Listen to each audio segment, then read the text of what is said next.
Hey YouTube, I upped my preparedness game a little bit yesterday. We purchased this camper.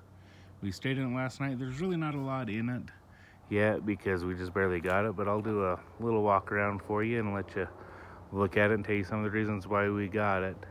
So we picked out, it's the Alpha Wolf Cherokee. It's by Forest River. Some of the features on it came with 2 propane tanks here.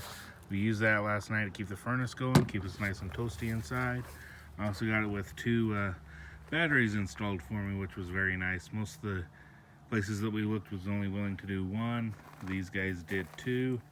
It did come with this power jack, which is simple: up, down. You have your power jack.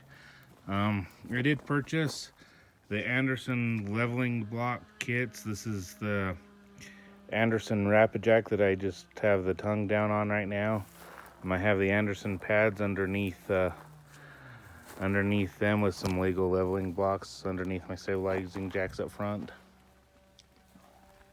So it is the Alpha Wolf Cherokee. We did get an Ironman generator with it. I am unfamiliar with the brand, but this one generator can run my camper. I don't need to put 2 together and parallel them. It'll just run, the one generator runs my air conditioner and everything that I need to worry about. This is a pass-through storage compartment. Although the generator's taking up a lot of room right now, I don't think I'll keep it there, but that's where it sits for right now. So there is a place that you can put your leash for your dogs and animals if you have that. Fairly nice. It does have a nice large awning on it that is it's fully, you hit a button, it comes out. It's fully automatic. You don't need to do anything else. There is some blue LEDs out behind it. It looked pretty awesome last night when we had it out. One of the other things that we really liked is this camper came with a MORryde step above steps. So really sturdy steps. I'm a big guy and I get on them and they don't move. It did come with this little outside fridge right here. Like I said, there's really nothing in it. We just barely got it. It's a nice little fridge, and I was able to cook some hamburgers up on a little gas grill right there last night. Used this right here as a table. It worked out pretty good for us. So coming around, we have the furnace.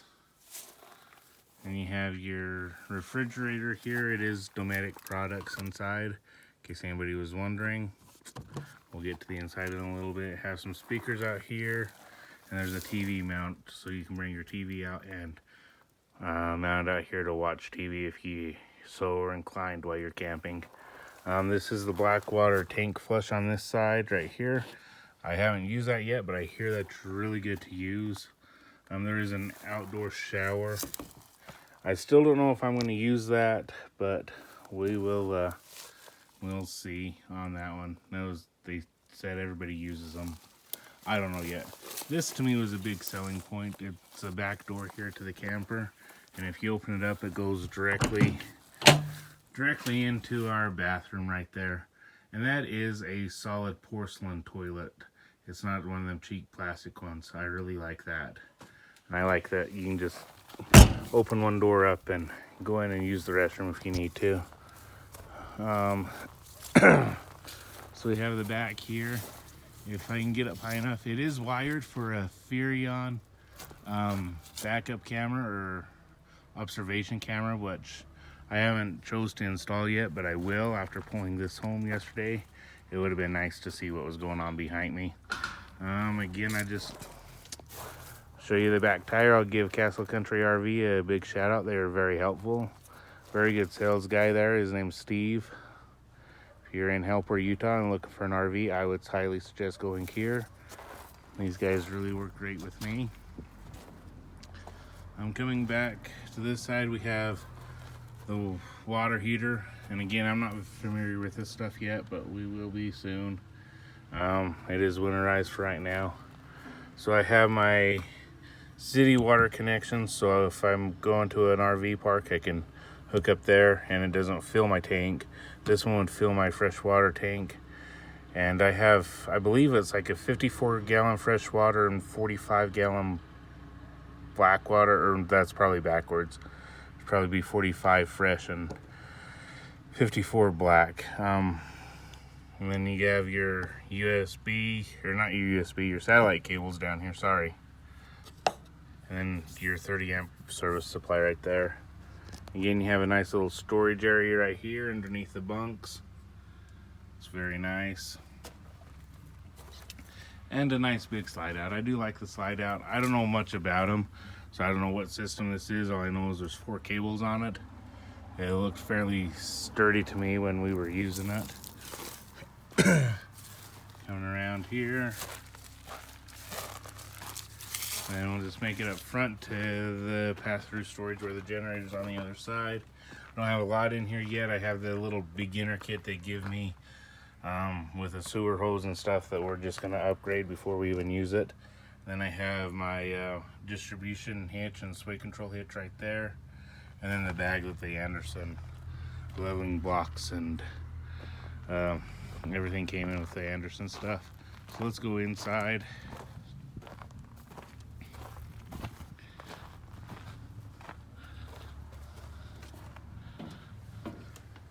So as we come inside, you just step in and turn to your left. I just have the brains of it. It has, you know, it'll tell me what my battery level is, and the fresh water, black waters, and gray tanks. Also turn on the lights to everything here. It does have this cool blue LED light we used last night. My son really liked that for a night light. It's pretty awesome. It lit up the whole trailer.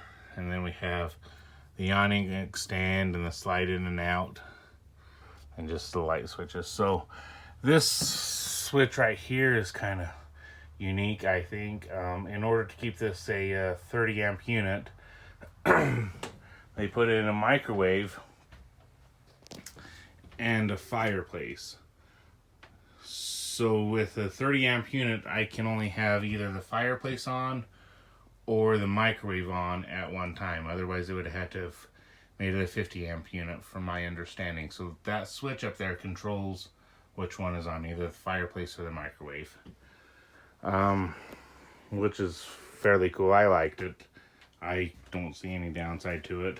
We have a couple drawers here. These big pull-out drawers. I have all the information down there for the trailer, and then the TV remote for the TV and the remote for the stereo system.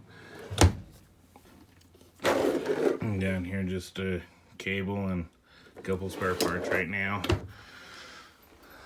We have a big sink. One thing to keep in mind on this with the sink is there's no lip here at the end of the sink, so I'm just afraid that as we're traveling that's going to slide off. So we'll just remove that, and we have just a couple cleaning supplies down in there right now. So when we get to where we are, this is a great cutting board surface. But as we travel, we're going to remove that and not take a chance of that falling off. So we come around, there's a cupboard underneath here, underneath the sink. It's not very big, but it is just gives you just a little bit of storage space. You know, when you're in the camper, all the storage space matters. So we have the stove down here, and it is a 3-burner stove.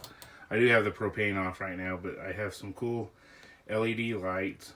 Something that I really liked about this stove versus the other stoves and campers we looked at is it is a 3-burner. So this front burner is the biggest. It's the hottest out of all of them. But you just turn a knob here, turn on a burner, and then you turn this knob to light it, and it'll light. But the nice thing I liked here is in the stove itself is you can light the pilot light from right here. So you turn the stove on here, turn the stove on to light, and then you come over here and you just can flip this dial and it will ignite down in the stove. so you don't need to use a match or a long lighter or anything. It just ignites for you, which is very nice. The other units we looked at did not have that, and I really enjoyed it. All the lights that you see in here are LED. The bad part that I found out about this is to turn them off, you have to press them all. You do have some control over here at the panel to control some of the lights. But if I'm a little one like my 5-year-old son, I can't reach up to grab these. He's not tall enough to touch the lights. So last night when he was sleeping up in his bunk, he could turn this light on and off, and we kept the blue light on for an LED, which helped. So that was good for him. But if he's going to the bathroom at night, there's no light switch, so we're gonna have to figure something out because he's not tall enough to touch these lights right there. So as we're looking in the bathroom, we got a little sink. You got your porcelain toilet, which I'm a fan of the porcelain toilets. I said on the other ones, the plastic ones, and I felt like I was going to break them. So I really like the porcelain. The shower isn't the biggest. I'm not a fan of that because it's little. I understand I'm working in a tight space, but I have to stand inside the skylight to get able to fit in a shower.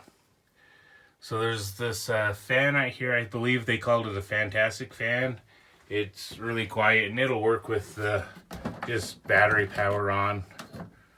It doesn't sound very loud. See, it's running. It's not very loud. So that's good. It'll circulate air in here. So we have the bunk beds, which he slept in last night. He really liked. We have another one here. The dinette is a U-shaped dinette. It does turn into another bed. There is lots of storage in here. This drawer pulls out. It goes clear the length of the slide out, which is good. And the same with this one here. That turns into a bed, which is fun because we were able to lay here and watch a movie last night. He really enjoyed that before we went to bed. This couch is a jackknife couch, so it'll jackknife down and fold into another bed.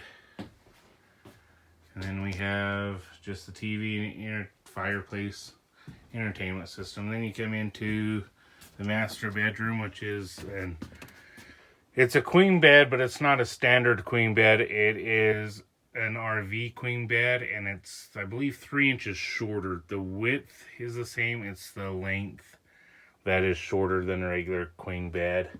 So there is a little wardrobe closet on either end of this, and then just 3 storage units here up above, which are fairly big.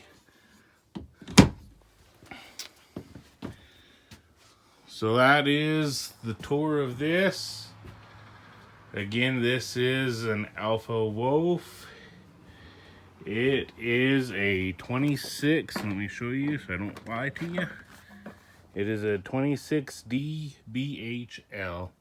And this is going to be added on to my Go kit. So I'm going to move everything out here, get all my ham radio gear, and just get this set up, ready to go. So in case something happens, I can hook the truck up and be gone in this.